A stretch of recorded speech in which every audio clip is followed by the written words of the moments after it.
bienvenidos, bienvenidas. Y este evento de hoy es un seminario de investigación que hace parte del curso de Historia Ambiental, Agroecología y Sociedades Rurales del Máster de Historia Contemporánea de la USC. Lorenzo, Pietro y yo somos los docentes de este curso. Hay aquí las personas del alumnado que es la primera vez que vienen al CISPAC, entonces bienvenidos, bienvenidas. Y que para la sesión de hoy la motivación para estarmos aquí es que tenemos la oportunidad de tener conozco una investigadora visitante de la Universidad de Helsinki, que es Violeta Gutiérrez Zamora, también bienvenida. Y nada, nos parece una oportunidad interesante para discutir el manejo forestal comunitario, que es un tema que ella ha investigado durante muchos años en México, en comparación con la expertise que tenemos aquí. Y entonces el profesor Soto, que es profesor de la Facultad de Geografía e Historia, con que comparto también el curso de Historia Ambiental para el grado de Geografía, y que es especialista también de manejo forestal comunitario y que nos va a ofrecer una visión sobre el contexto galiciano. Entonces podemos hacer también un diálogo un poco comparativo en escala internacional sobre este tema. Yo sé que para ustedes del máster ese es un tema probablemente completamente nuevo, que nunca habéis trabajado antes. No os preocupéis, porque claro, después en las próximas sesiones vamos a profundizar elementos que estamos discutiendo hoy, pero claro, hoy vamos a primero escuchar lo que la investigación sobre este tema nos proporciona, ¿no? Entonces una oportunidad, y después oportunidad también de formular preguntas que se pueden después trabajar en las otras sesiones, pero formular preguntas, lo que nos parece más interesante también en perspectiva comparativa, ¿vale? Bueno, yo no voy a hablar más, voy luego a dar la palabra a Violeta y después a David para hablar media hora cada uno, y después abrimos para preguntas y comentarios y para una discusión colectiva. Y nada, Violeta, por favor, ¿sabes dónde está tu...? Sí, ahí debe de estar. Sí, está aquí, ¿no? Me voy a poner CISPAC 23, Sí. No, esa no es. Esta no es. Esta es la de David, claro. ¿Cuál es la tuya? Bueno, tú quizás lo sabes.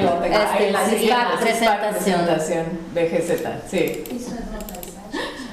Vale. Aquí. Muy bien. Sí, perfecto.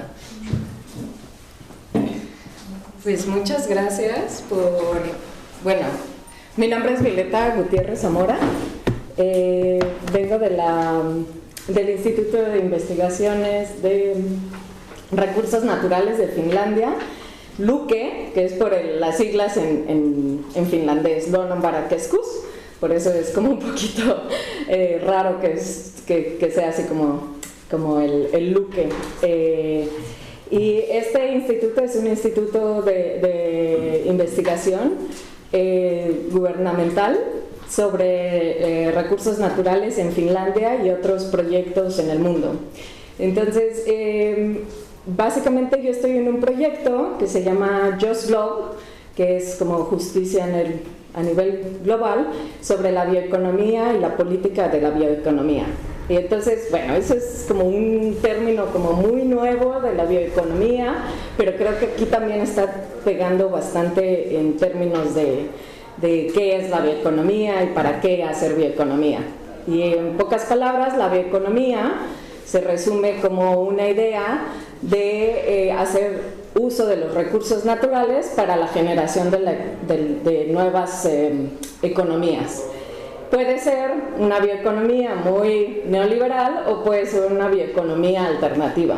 Entonces, hoy en día está en discusión un poco esta idea de la bioeconomía, que es planteada desde la teoría más del desarrollo de la economía verde, ¿no? Entonces, ahí estamos planteando cuestiones críticas hacia la bioeconomía desde el proyecto. Y bueno, eso es lo que yo estoy haciendo, estoy ahora participando, pero mi historia es un poco más larga.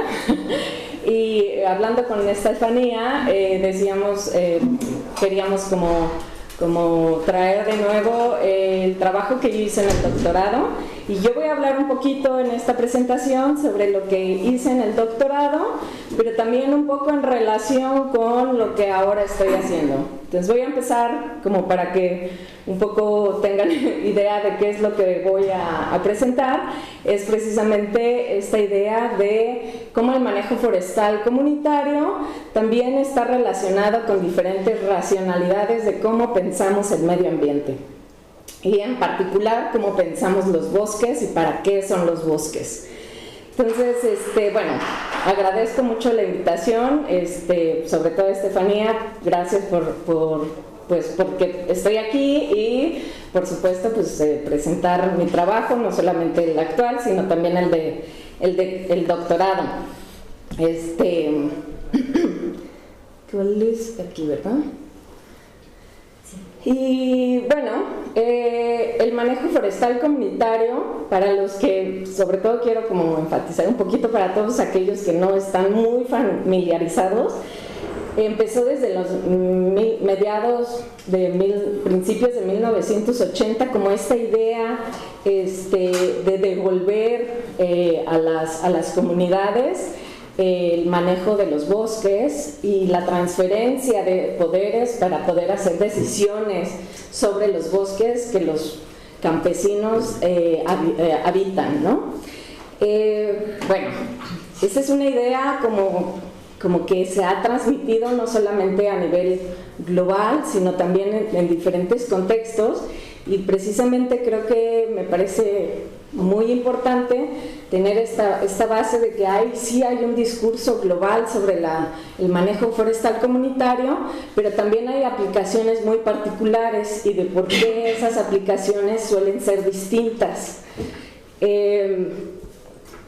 Y bueno, sobre todo pensarlo que pues, el manejo forestal comunitario surge como una reacción o como una respuesta a todo este manejo muy centralizado, como la idea del bosque, como conservación, o dos, particularmente como un área de producción de madera, pero manejado desde el centro, desde el Estado, desde la empresa privada, etcétera, ¿no? Entonces surge, sobre todo, por ejemplo, en el área de conservación, como esta respuesta a la idea de la conservación muy cerrada, dirigida desde el Estado. Entonces, como esta idea de que surge desde finales del siglo XIX, de que las personas son el peligro para los bosques, o solo sirven para ser trabajadoras de los bosques. No para hacer decisiones, no para hacer otro tipo de cosas, solamente trabajarlos o desplazarlos para ser conservados esos bosques. Entonces es como esta parte como una respuesta hacia ese tipo de conservación que hoy en día todavía sigue en muchas ideas, ¿no? Si tú vas a los bosques, quizá, bueno, incluso en donde estoy trabajando ahora, la idea del bosque como primordial, como que no es intocable, etcétera, sigue existiendo en muchos discursos de conservación. Entonces esa es como una parte de la respuesta que el manejo forestal comunitario da hacia pensar otro tipo de toma de decisiones. Sin embargo, pues en los últimos años, en los últimos 10, 15 años, ha estado como en mucha discusión qué tipo de manejo forestal comunitario. Sí, perdón. No, es que sigo con esto. Ok, pensaba que como ese manejo forestal comunitario, como estos procesos, cómo estos procesos toman realmente y se implementan en la vida cotidiana de las personas. Idealmente pues suena muy bello que la gente participe, que estemos todos juntos haciendo decisiones, pero en la realidad las cosas son distintas y llevan muchísimo más retos que los que muchas veces se plantean en la política pública.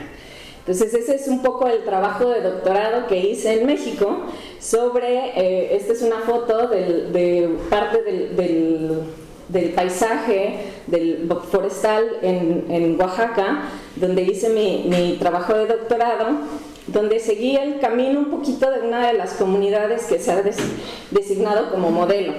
El modelo, la idea del modelo, del piloto, estos casos de éxito son interesantes porque también te plantean todo esa parte de lo que no está funcionando dentro del contexto particular, pero también como de la idea global de lo que es el manejo forestal comunitario. Y en ese sentido, pues como históricamente, el manejo forestal comunitario en México surge como de movilizaciones de los campesinos por recuperar sus bosques. En un momento, bueno, y si leyeron un poco los artículos que les brindé, era justamente que eran los bosques en México desde el siglo XIX eran prácticamente manejados como formalmente por el Estado, aunque los dueños eran los campesinos ya desde 1940, después de la reforma agraria. ¿Y por qué son dueños? Este es un caso muy particular de México. La reforma agraria en México toma un tinte muy interesante porque los campesinos después de la revolución de 1910 reclaman la tierra como bueno, seguramente muchos conocen a Emiliano Zapata, la tierra es de quien la trabaja. Y entonces eso inicia con la reforma agraria a decir, ok, la repartición de tierras y bosques va a ser importante para los campesinos sin tierra, pero que es lo que da la figura del ejido.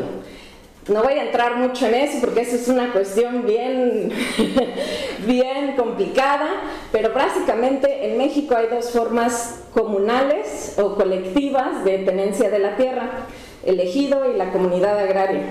Y el ejido es esa parte que se dotó después de la revolución a los campesinos que no tenían de alguna manera títulos, es decir, títulos primordiales que se les dieron durante la corona a los pueblos indígenas y campesinos que ya en sus tiempos pues estaban ahí, ¿no?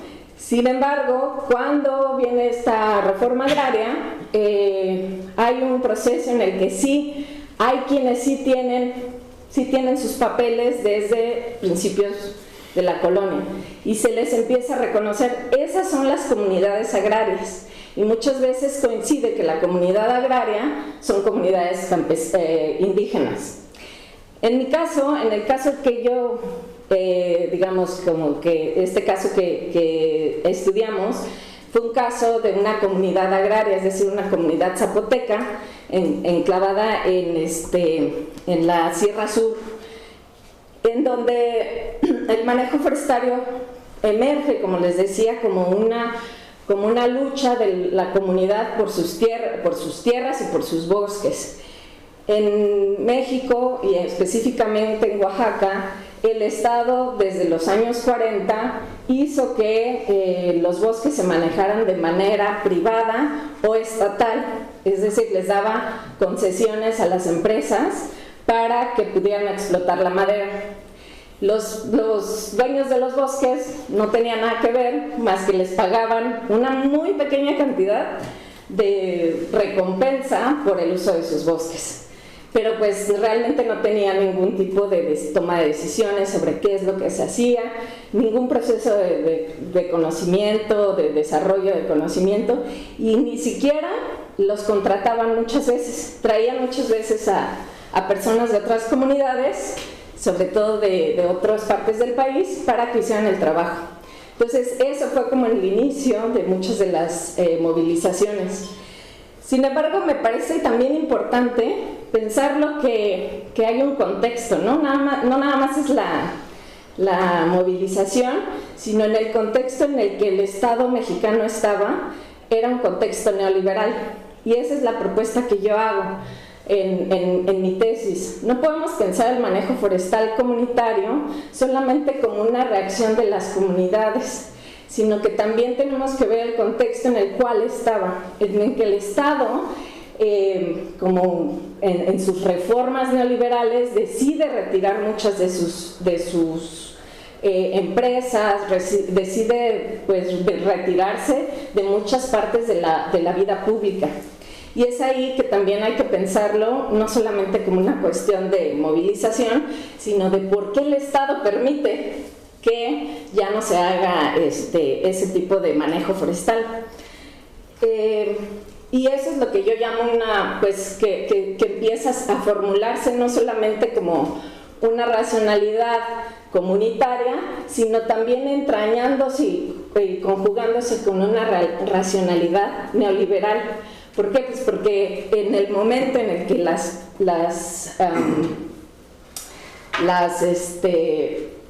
concesiones se van, pues también algo tiene que surgir, y surgen las empresas comunitarias forestales, que si bien las comunidades lo toman como una parte de poder hacer el manejo forestal que ellas quieren, siempre están en relación con el Estado y con la economía de mercado que se inaugura en México desde los años 90. Y que también está en relación con cómo se empieza a pensar los bosques en México en ese proceso, que hoy en día hasta lo vemos con muchas de estas comunidades involucradas en la venta de bonos de carbono, en otro tipo de pensamiento, no solamente de generar madera para su uso, sino generar madera para el mercado.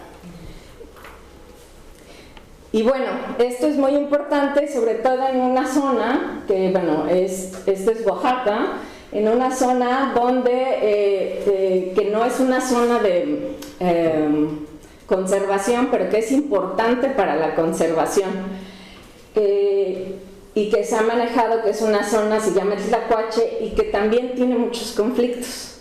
Entonces, aunque la idea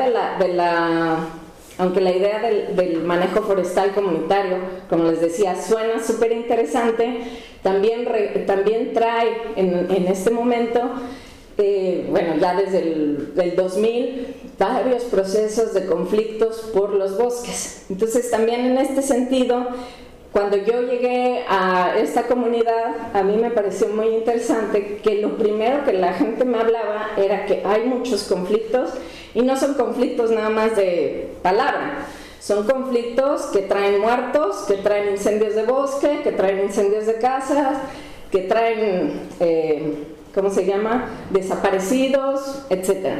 Entonces, también pensar que dentro de estos modelos, esos conflictos siguen dándose, me pareció que era una parte importante de investigar, y que no solamente para mí, sino la gente ahí me dijo, tienes que investigar esto.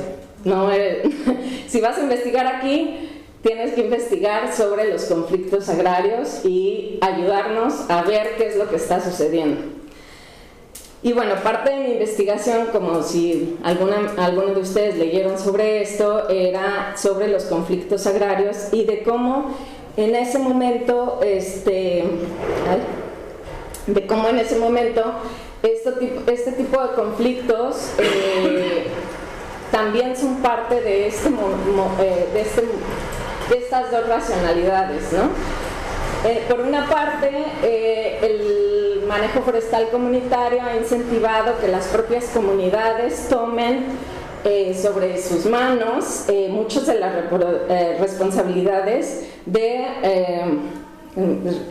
producción maderera, pero también de cuidado del bosque, o sea, de conservación, también de el propio cuidado de sus propias comunidades, como es la salud, la educación, y en este momento también incluso el propio manejo de sus propios conflictos, que si uno lo piensa, pues sería una tarea del Estado. El Estado que tendría que tener mucha más responsabilidad para que existieran las condiciones en las que las comunidades pudieran desarrollarse. Y no solamente las comunidades tener bajo toda la responsabilidad de hacer su propio desarrollo. Entonces, en ese sentido es como en la tesis empiezo a plantear y a través de diferentes teorías que parte de del manejo forestal comunitario en México se sigue entablando en relación con este Estado neoliberal, que es un Estado que se retira y a veces interviene, pero cuando interviene, por ejemplo, en los conflictos, lo hace de una manera como que a veces sí vamos a hacer una mesa y llegamos a acuerdos si pagamos. Llegamos a acuerdos si no se utiliza esta área de bosque. Y cuando se retira, pues vuelven otra vez los conflictos. ¿Por qué? Pues porque no se soluciona el conflicto. En realidad son paliativos que el Estado constantemente está dando a las comunidades y que no generan ningún tipo de proceso de mediación ni que vaya hacia la resolución, no la resolución, sino como los procesos de paz y de regeneración de tejido social. Entonces esa es como una parte de la problemática que actualmente las comunidades en México, sobre todo con diferentes actores, como actores dentro del crimen organizado, están incidiendo muchísimo más. Y otra parte de mi tesis del doctorado, bueno, pues sí se dirigió también a ver cómo el hecho de que se iniciaran las comunidades en estos procesos de generación de empresas comunitarias hicieron que este es otro artículo que no compartí porque pues, si no era como muchísimos artículos, pero aquí traje la tesis por si alguien quiere revisarlo un poco, pues aquí también está. Y justamente en ese sentido, el hecho de que el bosque se vuelva un bosque productivo también genera que las tareas y la división de lo que antes era la división muy de subsistencia cambie. Las mujeres en mayor medida, bueno, tradicionalmente sí han sido parte del proceso del cuidado del hogar y de las milpas, etcétera. Pero cuando se retira la mano de obra masculina al proceso más de la madera, de la producción maderera, pues caen muchísimas más responsabilidades para las mujeres en términos de la economía casera. Y en el manejo forestal comunitario actual hay mucho una idea de hacer una inclusión de las mujeres, pero al proceso productivo. Y esa idea de la inclusión de las mujeres al proceso productivo, pues ha cambiado las dinámicas de muchas veces violentando qué es lo que las mujeres realmente están queriendo. Muchas de ellas se sienten como que si no vamos, pues si no vamos a la producción, pues no nos toman en cuenta, pero si vamos, muchas veces son violentadas también por el espacio que es muy masculino, ¿no? El espacio forestal en general tiende a ser un espacio masculino donde la masculinidad irradia sierras, fuerza, etcétera. No sé si ustedes lo han notado, pero así es el espacio forestal. Si en algún momento han ido, pues suele ser bastante esta idea de masculinidad, ¿no? Y bueno, ¿cuál es el futuro del manejo forestal comunitario? Creo que aquí nos tendríamos que plantear esa idea, ¿no? De si existen todas estas partes en las cuales pues no funciona o funciona más o menos, nos tendríamos que plantear cómo es que funcionaría o cómo refuncionar y repensar el manejo forestal comunitario. Creo que resulta una parte muy importante del trabajo de investigación actual. Y esto tiene que ver, bueno, un poco como el trabajo que actualmente estoy haciendo, también repensarlo como en esos procesos en donde el manejo forestal comunitario ni siquiera es como una opción, aunque como una opción en términos conceptuales. Yo actualmente estoy haciendo trabajo en Laos, que en general es un país étnicamente bastante diverso, bastante pobre en términos macroeconómicos, pero que las comunidades viven bastante de sus economías de subsistencia. Entonces sigue siendo un país que es generalmente o mayoritariamente rural. Y en este sentido, yo actualmente estoy haciendo un trabajo sobre las cadenas de valor de bambú, que ha sido como parte del estudio que estoy haciendo, y que estoy tratando de entender cómo el manejo forestal comunitario, por qué el manejo forestal comunitario ha sido tan problemático, a pesar de ser esta narrativa global que las ONGs, que la FAO, que el Banco Mundial han querido aplicar en este contexto. Y en la mayoría de los proyectos tú encuentras que, bueno, en el proyecto, por ejemplo, que yo he estado revisando, tú encuentras que no se pronuncia la palabra manejo forestal comunitario. Puede ser un manejo forestal participativo, o puede ser un manejo forestal dirigido hacia los aldeanos. No es una idea, la idea del estado de Laos, y por qué no se ha como aterrizado, a pesar de que hay varias partes de la narrativa global que sí se quieren implantar.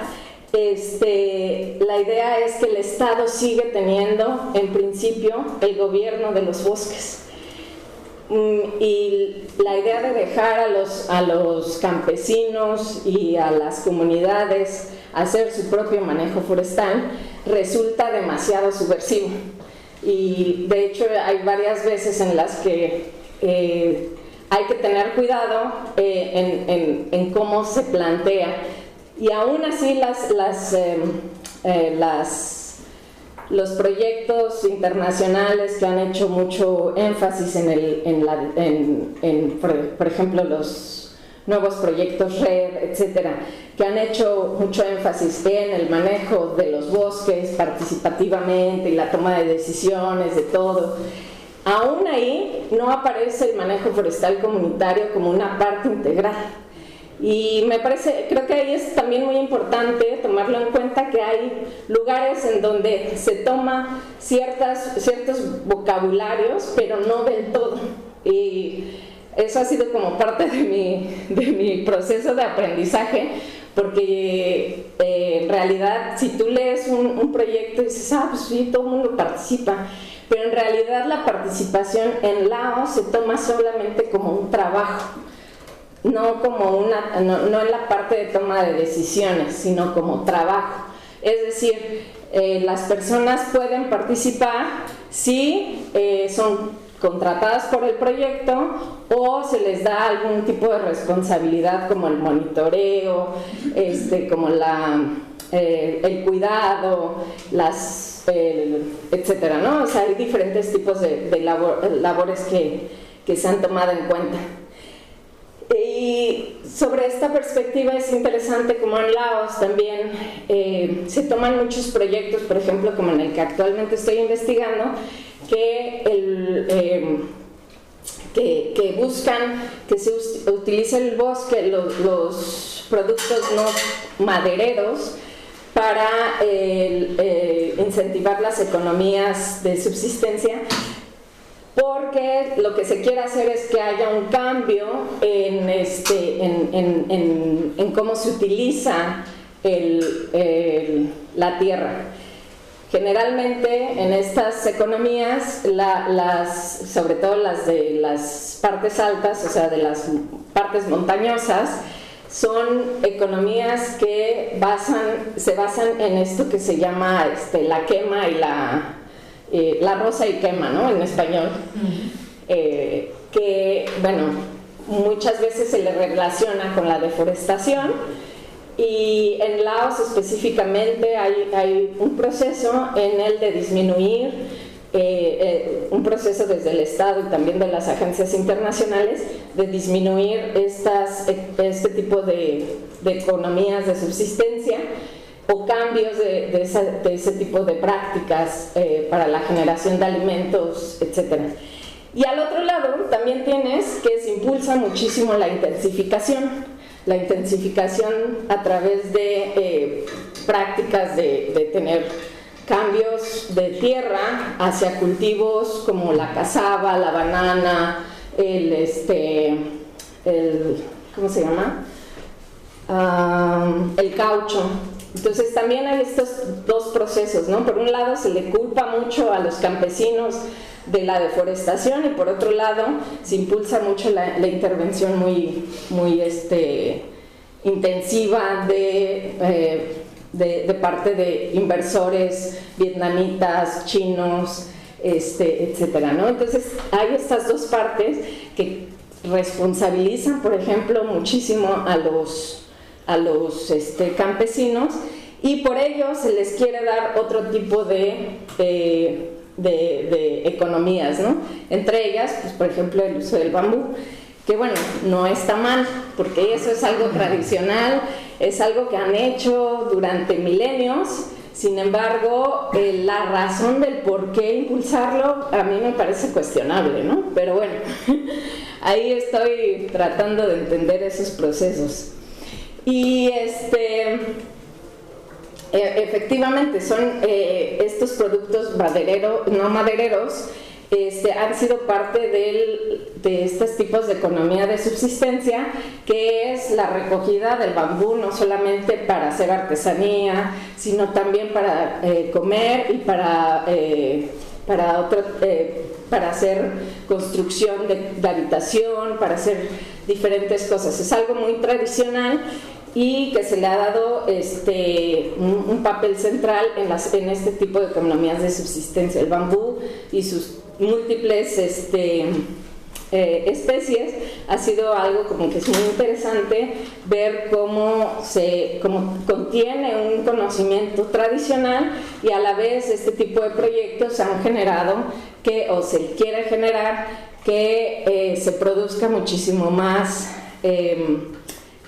ante la demanda del bambú, se produzca muchísimo más artesanía, se produzca muchísimo más lo que se le llama los brotes de bambú, que se les llama en inglés bamboo shoots, que son hoy en día una parte muy importante de la economía en el sudeste asiático, pero también cada vez más en Europa y en Norteamérica, por el tipo de alimentación que está cambiando, ¿no? Que es mucho este nuevo tipo de alimentación a partir de la comida asiática, etcétera. Entonces hay una demanda creciente de, por ejemplo, del bambú seco, ¿no? Que es un tipo de bambú que si ustedes van a algún restaurante seguramente van a encontrar que hay un bambú, que hay una parte de algún restaurante asiático van a encontrar que dice bambú. Y es este bambú seco que está muy incrementando muchísimo, no solamente por el mercado asiático, pero también en otros tipos de mercados globales, ¿no?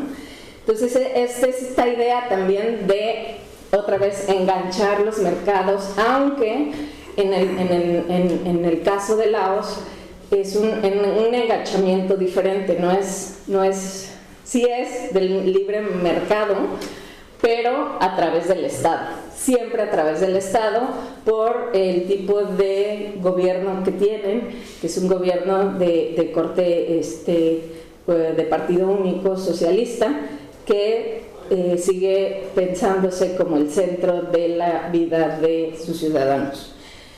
Y bueno, ese es un poco como lo que yo traje, y también como a la discusión, pues esta parte de cómo pensar la relación del Estado con los campesinos, creo que es central para pensar y repensar qué es el manejo forestal comunitario y para dónde en estos términos. Si existe esta parte como del Estado que se retira, como en el caso mexicano, o repensarlo también como en esta parte de hasta dónde se puede retirar o hasta dónde intervenir, como en el caso de Laos. Entonces este es como lo que yo pensaba traer con ustedes y compartir, y muchísimas gracias.